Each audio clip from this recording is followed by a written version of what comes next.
അസ്സലാമു അലൈക്കും വറഹ്മത്തുള്ളാഹി വബറകാതുഹു. ബിസ്മില്ലാഹിർ റഹ്മാനിർ റഹീം. അൽഹംദുലില്ലാഹി റബ്ബിൽ ആലമീൻ. വസ്സലാത്തു വസ്സലാമു അലാ സയ്യിദിൽ മുർസലീൻ വആലി കുല്ലിൻ വസ്വഹാബത്തി അജ്മഈൻ. മുറാദി യാ മുറാദി യാ മുറാദി മുറാദി ഷാ ഖദീറുല്ലാഹ് മുറാദി വശൗഖി അൻത യാ ഖുതുബസ് സമാനി വജൂദി മൽഹറുല്ലാഹി സുൽത്താനി. അല്ലാഹു റബ്ബുൽ ഇസ്സത്ത് നാം ഏവരെയും വിജയികളിൽ ഉൾപ്പെടുത്തി അനുഗ്രഹിക്കുമാറാകട്ടെ. പ്രിയമുള്ളവരെ, പരിശുദ്ധമായ റമളാൻ നമ്മിലേക്ക് സമാഗതമായിരിക്കുകയാണ്. പരിശുദ്ധ ഖുർആന്റെ അവതരണം കൊണ്ടും മറ്റു പല ഖൈറാത്തുകൾ കൊണ്ടും അനുഗ്രഹീതമായ പവിത്രമായ റമളാൻ. മഹാനായ ഹബീബ് റസൂലുള്ളാഹി സ്വല്ലല്ലാഹു അലൈഹി വസല്ലമ തങ്ങൾ പറയുകയാണ്, ലൗ യഅലമുൽ ഇബാദു മാ റമളാൻ. റമളാൻ എന്താണ്, അതിൻ്റെ പവിത്രത എന്താണ്, അതിൻ്റെ മഹത്വം എന്താണ് എന്ന് മനുഷ്യന്മാർ നന്നായിട്ട് മനസ്സിലാക്കിയിരുന്നുവെങ്കിൽ, അറിഞ്ഞിരുന്നുവെങ്കിൽ, ലതമന്നതു ഉമ്മത്തി അൻ തകൂന സനതു കുല്ലുഹാ റമളാൻ. എൻ്റെ സമുദായം അവർ കൊതിച്ചു പോയേനെ, അൻ തകൂന സനതു കുല്ലുഹാ റമളാൻ. വർഷം മുഴുവനും റമളാനായിരുന്നെങ്കിൽ എത്ര നന്നായിരുന്നേനെ എന്ന് എൻ്റെ സമുദായം ആഗ്രഹിച്ചു പോയേനെ. അത്രയ്ക്കും പുണ്യമാണ് പരിശുദ്ധമായ റമളാൻ മാസത്തിനുള്ളത് എന്ന് സയ്യിദുനാ മുഹമ്മദുർ റസൂലുള്ളാഹി സല്ലല്ലാഹു അലൈഹി വസല്ലം. അല്ലാഹുവിൻ്റെ റസൂൽ സല്ലല്ലാഹു അലൈഹി വസല്ലമ തങ്ങൾ പറയുകയാണ്, പരിശുദ്ധ റമളാന്റെ ആദ്യത്തെ രാത്രി പിറന്നു കഴിഞ്ഞാൽ, ആദ്യത്തെ രാത്രിയായി കഴിഞ്ഞാൽ പ്രപഞ്ചത്തിലാകെ ഒരു അനൗൺസ്മെന്റ്, അള്ളാഹുവിൻ്റെ മാലാകമാരുടെ ഭാഗത്തു നിന്നുള്ളൊരു വിളിച്ചു പറയലുണ്ടാകും. യാ ബാഗിയൽ ഖൈരി അഖ്ബിൽ വയാ ബാഗിയ ശർരി അഖ്സുർ. യാ ബാഗിയൽ ഖൈർ, നന്മയാഗ്രഹിക്കുന്നവരെ, നന്മ ചെയ്യണം എന്ന് കൊതിക്കുന്നവരെ, അതിനുവേണ്ടി സമയം അന്വേഷിച്ച് നടക്കുന്നവരെ, അതിനുള്ള സാഹചര്യങ്ങളും അതിനുള്ള സന്ദർഭങ്ങളും കണ്ടെത്താൻ ശ്രമിക്കുന്നവരെ, അഖ്ബിൽ, മുന്നോട്ട് വരൂ, തയ്യാറാകൂ. അതിന് ഏറ്റവും പറ്റിയ സമയമാണ് പരിശുദ്ധ റമളാൻ. വയാ ബാഗിയ ശർരി അഖ്സുർ, തിന്മ ചെയ്യാൻ കൊതിക്കുന്നവരെ, ഇപ്പോഴും ചെയ്തുകൊണ്ടിരിക്കുന്ന തിന്മകൾ അതിനിയും തുടരാൻ ആഗ്രഹിക്കുകയാണെങ്കിൽ പരിശുദ്ധ റമളാൻ അതിന് പറ്റിയ സമയമല്ല. അഖ്സുർ, തിന്മ ചെയ്യാൻ ആഗ്രഹിക്കുന്നവനെ, നിന്റെ തിന്മകൾ അവസാനിപ്പിച്ചോ, അതിന് പറ്റിയ സമയമല്ല വിശുദ്ധ റമളാൻ എന്ന് ആദ്യ രാത്രി പിറക്കുമ്പോൾ തന്നെ ഇങ്ങനെ ഒരു അനൗൺസ്മെന്റ് ലോകത്താകെ, പ്രപഞ്ചത്തിലാകെ അലയടിക്കുമെന്ന് മഹാനായ സയ്യിദുനാ മുഹമ്മദുർ റസൂലുള്ളാഹി സ്വല്ലല്ലാഹു അലൈഹി വസല്ലമ തങ്ങൾ പറഞ്ഞു തരികയാണ്.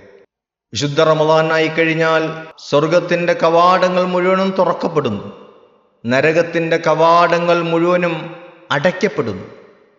വസുഫിദത്തു ശയാതീൻ വമറദത്തുൽ ജിൻ, പിശാചുക്കളെല്ലാം പിടിച്ച് ചങ്ങലക്കിട്ട് അള്ളാഹു പരിശുദ്ധമായ റമളാനെ അവൻ്റെ ഇബാദുകൾക്ക് വേണ്ടി, അവനിലേക്ക് അടുക്കാൻ ആഗ്രഹിക്കുന്ന അടിമകൾക്ക് വേണ്ടിയിട്ട്, അവർക്ക് ദോഷമുണ്ടാക്കുന്ന, അവർക്ക് തടസ്സം സൃഷ്ടിക്കുന്ന എല്ലാ പിശാചുക്കളെയും പിടിച്ച് ചങ്ങലക്കിട്ട് അവർക്ക് അള്ളാഹുവിലേക്ക് അടുക്കാനുള്ള അവസരം സൃഷ്ടിക്കുകയാണ്.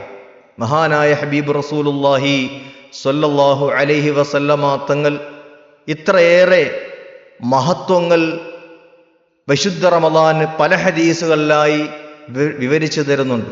പ്രിയമുള്ളവരെ, നമ്മളെ സംബന്ധിച്ചിടത്തോളം മഹാനായ ശൈഖുന ഖുത്ബുസ്സമാൻ സൂഫി മുഹമ്മദ് യൂസുഫ് സുൽത്താൻ ഷാഹ് ഖാദിരി ചിസ്തി, മഹാനവറുകളുടെ മുരീദുമാരായ അവിടുത്തെ പിൻഗാമിയായ മഹാനായ സയ്യിദി മൗലാ നിസാമുദ്ദീൻ സുൽത്താൻ ഷാഹ് ഖാദിരി ചിസ്തി, മഹാനവറുകളുടെ ആശിഖീങ്ങളും അവിടെ നിർദ്ദേശങ്ങൾ പിന്തുടരുന്നവരുമായ നമ്മളെ സംബന്ധിച്ചിടത്തോളം നമുക്ക് ഈ വിശുദ്ധ റമളാൻ മഹാനായ ഹബീബ് റസൂലുള്ളാഹി സ്വല്ലല്ലാഹു അലൈഹി വസല്ലമ തങ്ങൾ നമ്മെ പറഞ്ഞു കൊതിപ്പിച്ചതുപോലെ തന്നെ ആ കൊതിയോടുകൂടി സ്വീകരിക്കേണ്ടവരാണ്. അതിന് ഏറ്റവും അർഹതപ്പെട്ടവർ, അല്ലെങ്കിൽ അതിനേറ്റവും ബാധ്യസ്ഥരായ ആൾക്കാരാണ് നമ്മൾ. വിശുദ്ധ റമളാനെ അത് സമാഗതമാകുമ്പോൾ ഇനി പട്ടിണി കിടക്കേണ്ടി വരുമല്ല റബ്ബേ എന്ന് ചിന്തിക്കുന്ന സാധാരണക്കാരായ മനുഷ്യരുണ്ട്. അവരുടെ ജീവിതങ്ങൾ മാറ്റങ്ങൾ വരുത്തേണ്ടി വരുമോ എന്ന് സാധാരണക്കാർ ചിന്തിക്കുന്നത് പോലെ അല്ല നാം ചിന്തിക്കേണ്ടത്.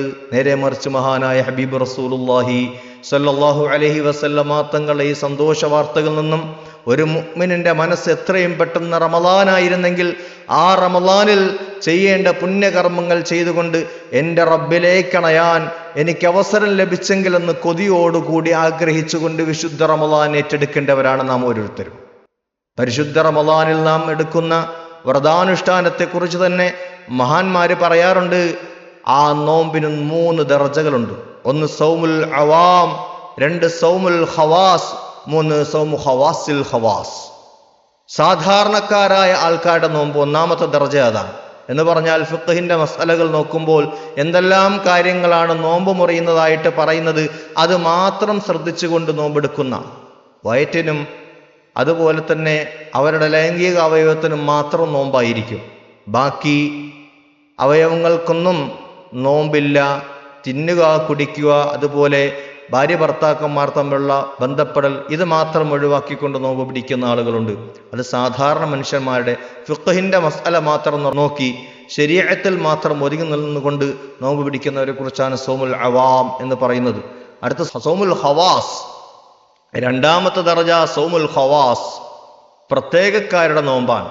അത് നമ്മളെ സംബന്ധിച്ചിടത്തോളം ഹൃദയശുദ്ധിയിൽ ആഗ്രഹിച്ചുകൊണ്ട് അള്ളാഹുവിൻ്റെ ഔലിയാക്കളുടെ മാർഗത്തിൽ പ്രവേശിച്ച നമ്മളെപ്പോലുള്ള ആളുകൾ ആ രീതിയിലെങ്കിലും മാറാൻ നാം ശ്രമിക്കണം.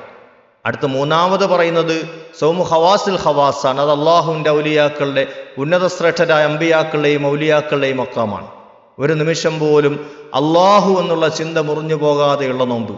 എന്നാൽ 2ാമത്തെ ദർജയിലുള്ള നോമ്പ്, അതിലെങ്കിലും നമ്മുടെ നോമ്പിനെ കൊണ്ടെത്തിക്കാൻ വേണ്ടിയുള്ള അധ്വാനം, അതിനുള്ള പരിശ്രമമാണ് നാം നടത്തേണ്ടത്. എന്താണ് 2ാമത്തെ ദർജയിലുള്ള നോമ്പ്? അത് നമ്മുടെ ഓരോ അവയവങ്ങൾക്കും, നമ്മുടെ കണ്ണിന് നോമ്പായിരിക്കും, നമ്മുടെ ചെവിക്ക് നോമ്പായിരിക്കും, നമ്മുടെ നാവിന് നോമ്പായിരിക്കും, നമ്മുടെ കൈക്ക് നോമ്പായിരിക്കും, നമ്മുടെ കാലിന് നോമ്പായിരിക്കും.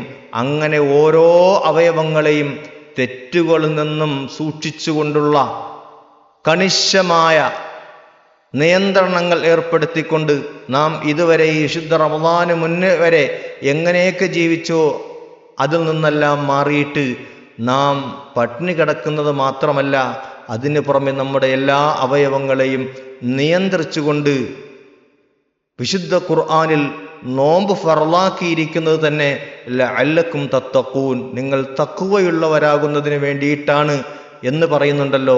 എല്ലാ ഇബാദത്തുകളും തഖ്വ ഉണ്ടാക്കാൻ വേണ്ടിയിട്ടാണ്.